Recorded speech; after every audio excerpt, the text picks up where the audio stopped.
دلیل کیا لاتے ہیں؟ بخاری میں ہے، بولے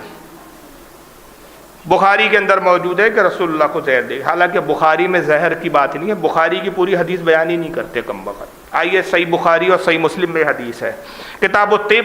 باب الدعود حدیث نمبر 5712، صحیح مسلم کتاب السلام حدیث نمبر 5761۔ عن عائشہ، ام المومنین عائشہ صدیقہ بیان کرتی ہے، قالت لددناہ فی مرضی، کہتے ہیں کہ اللہ کے نبی صلی اللہ علیہ وسلم کہ جب بیماری کے ایام چل رہے تھے، سرکار بیمار تھے، تو فجعلوا یشیروا الینا ان لا تدلونی، تو ہم نے رسول اللہ صلی اللہ علیہ وسلم کو دوا دی اور حضور نے وہ دوا لینے سے انکار فرمایا۔ یہ لدود کر کے عربی کا ایک ورڈ آیا، لدود ایک کاڑا ہوتا ہے اصل میں، اس کو دوا بھی بول رہا ہوں میں، دوا ترجمہ کر رہا ہوں۔ لدود جو ہے کاڑا اور بہت کڑوا ہوتا ہے، کچھ جڑی بوٹیاں بنائی جاتی ہے، بخار کے لیے ہوتا ہے کہ جس سے بخار اتر جائے، سرکار کو بخار بہت تیز تھا، تو لدود جو تھی وہ ایک دوا بنائی گئی، کاڑا بنایا گیا۔ حضرت عائشہ کہتی ہے کہ ہم نے رسول اللہ کو دیا، حالانکہ رسول اللہ صلی اللہ علیہ وسلم نے اشارہ فرمایا کہ یہ دوا مجھے مت دو، لیکن ہم نے پھر کیا کیا؟ فقلنا، ہم نے کہا کراہیت المریض للدوا، ہم نے آپس میں کہا کہ بھائی مریض عام طور پہ مرض کی حالت میں ایسا ہوتا ہے کہ دوا پینے سے انکار کرتا ہے، تو حضور صلی اللہ علیہ وسلم اسی طرح انکار فرما رہے ہیں، لہذا رسول اللہ کو دوا ضرور دی جائے۔ تو حضور صلی اللہ علیہ وسلم کے دہنے مبارک میں دوا کے کچھ قطرات، کچھ گھوٹ ڈال دیے گئے، تو کہتے یہی حضور منع کر رہے تھے، اب اس سے یہ لایا رابطیوں نے، تو کیسے ملاتے ہیں وہ، کہیں کی اینٹ کہیں کا روڑا، بھان متی نے کنبا جوڑا۔ کہتے دیکھو بخاری میں وہ زہر تھا، اصل میں حضور منع کر رہے تھے، لیکن حضور بیمار تھے اس وقت اور علی موجود نہیں تھے وہاں پر، علی ہوتے تو کبھی ہوتا نہیں تھا بھائی،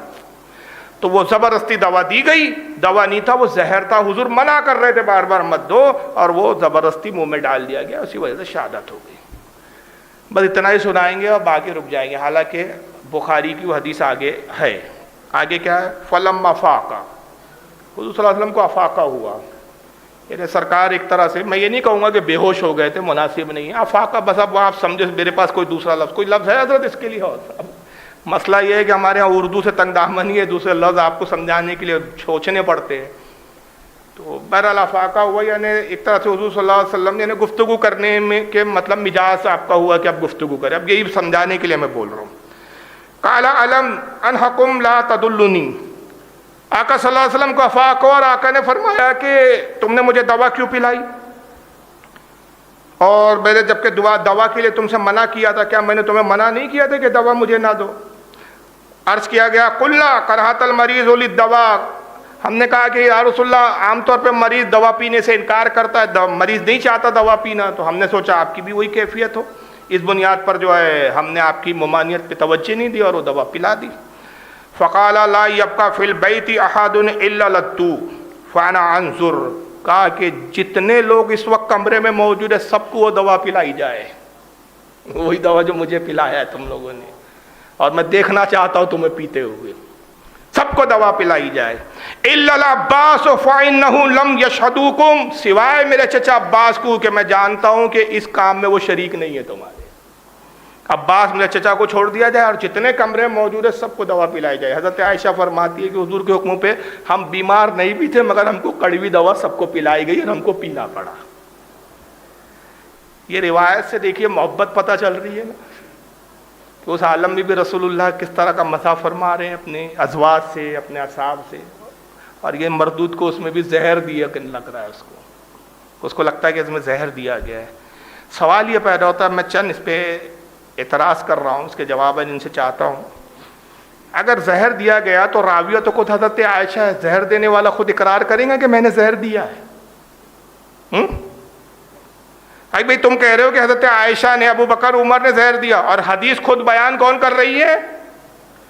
ام المومنین عائشہ صدیقہ رضی اللہ تعالیٰ عنہ، تو وہ خود اقرار کریں گے کہ ہم تھے وہ جو ہے وہ دوا نہیں، ہم زہر دے رہے تھے۔ اچھا دوسرا یہ کہ اگر حضور کو زہر یہ تین لوگ دے رہے تھے، ابو بکر، عمر اور حضرت عائشہ، تو دیگر صحابہ کیا کر رہے تھے اس وقت؟ انہوں نے کیوں نہیں روکا؟ چلو کوئی کہیں گا نہیں صاحب اس وقت تمام صحابہ تھوڑی موجود تھے حجرے میں، تو میں نے کہا یہ حدیث میں تو بتا رہے، حضور فرما رہے ہیں کہ جتنے اس وقت کمرے موجود تھے، تو مطلب ایک صحابہ کی تعداد موجود تھی، تو جتنے بھی تھے اس میں سے اور دوگر لوگوں نے کیوں نہیں روکا؟ اس میں مولا علی نے کیوں نہیں روکا؟ چلو علی نہیں تھے، حدیث میں تو واضح الفاظ ہے کہ حضور کے چچا حجرے میں موجود تھے، حضور نے کہا میرے چچا کو چھوڑ کر سب کو دوا پلائی جائے، چچا نے بھی کسی کو نہیں روکا، چچا نے بھی شور نہیں کیا کہ ارے لوگوں آؤ بچاؤ، رسول کو زہر دیا جا رہا ہے۔ 1400 سال کے بعد اس رابطی کو سمجھ میں آیا زہر دیا گیا تھا بھائی۔ چلو حضرت عباس کو اس وقت پتا نہیں تھا کہ بھائی یہ جو پلایا جا رہا ہے یہ دوا نہیں، یہ زہر ہے، اور تم کہو کہ نہیں وہ جو بات کے الفاظ ہے تم نے اپنے جرم کو چھپانے کے لیے بڑھا دیے کہ حضور نے کہا سب کو دوا پلائی جائے، دوا تو تھی نہیں، وہ زہر تھا، حضور کا تو انتقال ہی ہو گیا تو ہم کہتے ہیں اچھا چلو چھوڑو۔ پھر یہ بتاؤ کہ حضرت مولا علی نے قصاص کے لیے آواز کیوں نہیں بلند کری؟ حضور کو جب قتل کیا گیا تو اس کا قصاص کیوں نہیں لیا گیا؟ حالانکہ تاریخ بتا رہی ہے کہ عثمان غنی کے قصاص کے لیے جمل اور صفین جیسی 2 جنگیں ہو گئی، ہزاروں شہید ہو گئے، ہزاروں مسلمان شہید ہو گئے، صرف قصاص کے لیے اتنا بڑا جو ہے اختلاف ہوا اور اتنی بڑی جنگیں ہوئی، اتنی خانہ جنگیاں ہوئی، جمل بھی ہوئی، صفین بھی ہوئی، اور رسول اللہ اتنے عظیم، ان کی شہادت، ان کا قتل معاذ اللہ اتنا ہلکا تھا کہ اہل بیت میں سے کسی نے قصاص کا مطالبہ بھی نہیں کیا، بلکہ الٹا یہ کیا کہ جو قاتل ہے اس کو خلیفہ بنا دیا۔ تو پتہ چلا کہ ان سب کا جو معاملہ ہے نا، الف لیلہ کی داستانوں سے